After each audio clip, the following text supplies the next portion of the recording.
Hi, my name is Dave Thomas III. I'm the author of my little book of truisms. Breakups can be some of the hardest experiences that you'll ever go through in life. And, this person that you've held so dear and so lovingly in your heart, and that you've been so close to for so long, shared all those wonderful times together. Those interesting and intimate times in the wee hours of the morning, and the next thing you know, the relationship is over with. And you're heartbroken, and you're sad, and you're extremely despondent, and that's completely understandable. Completely understandable. But there's a whole lot that you can learn from a relationship if you have the right attitude and the right eyesight. Yeah, eyesight. Like hindsight. The expression hindsight is 20/20? Well, especially when it comes to a breakup, the hindsight that you have today can keep you from making the same mistakes in the future. Looking behind you can clear your path in front of you if you know what you're looking for. For case in point, I broke up with a girl. Well, I say I broke up. She broke up with me, and after we broke up, I started going back over some emails that she and I shared together, and I looked at the patterns that were developing, and I realized something, that there was a lot that I was missing. There was a lot being communicated by her that I didn't see until the day that we literally broke up. And even then, I still didn't see it. All I felt was the pain and the hurt and the heartbreak. I didn't see everything that laid the path to where we wound up that day when she finally decided to end the relationship.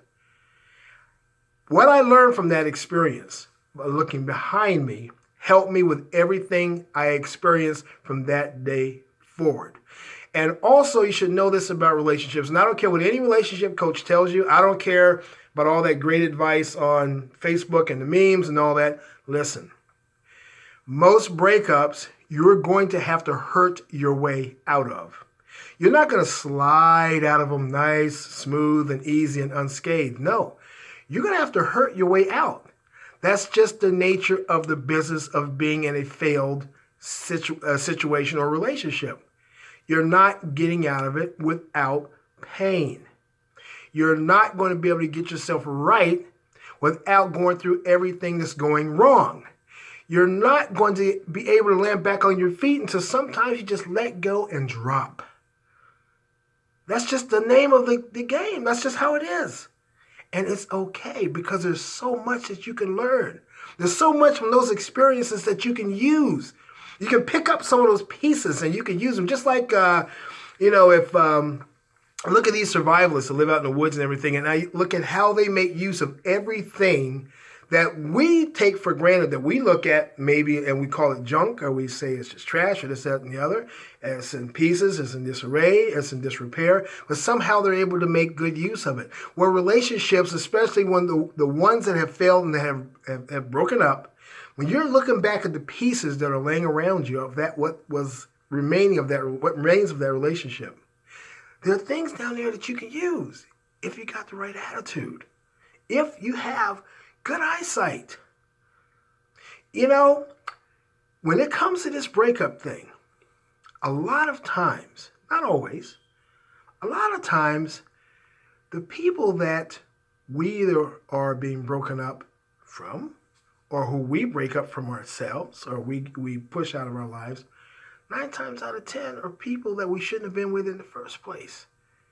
So what's worse? The heartbreak, the despondency, and everything that you suffer at the beginning of a breakup?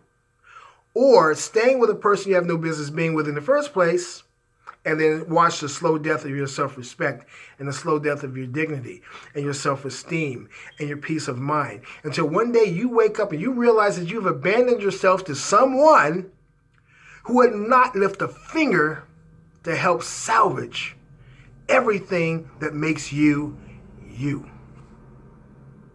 Remember that. Remember that. You have immense value. You have extreme value.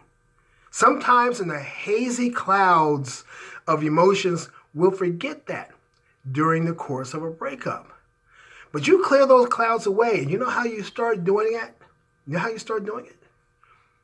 Simply by looking around you, clear-sighted as you can, figuring out what went wrong. You don't dwell on it for a long time, but looking at all of the aspects, all of the nuances that led up to the breakup, and be honest with yourself about what you see. If you contributed to it, and where you have contributed to it, be honest with yourself.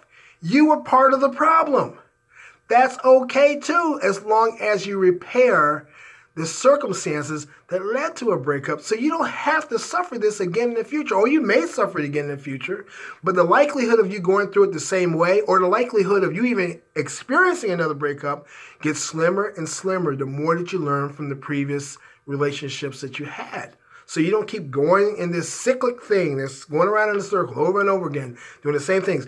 I've been a relationship coach for a while, and I'm telling you, I meet a lot of people who go through the same situations repeatedly, over and over. Even in my business as a bail bondsman, I've gotten some of the same guys out of jail, some of the same women out of jail, who got in trouble with the same partners repeatedly. The same people that they've been with in domestic violence, with domestic violence charges and all this other stuff, getting drunk with them and all this and getting in trouble over and over and over again. Same people. You don't have to go through that. Life is too short to spend too much time with the wrong person. Well, again, my name is Dave Thomas III. I'm the author of my little book of truisms, and this has been your moment of truth for today.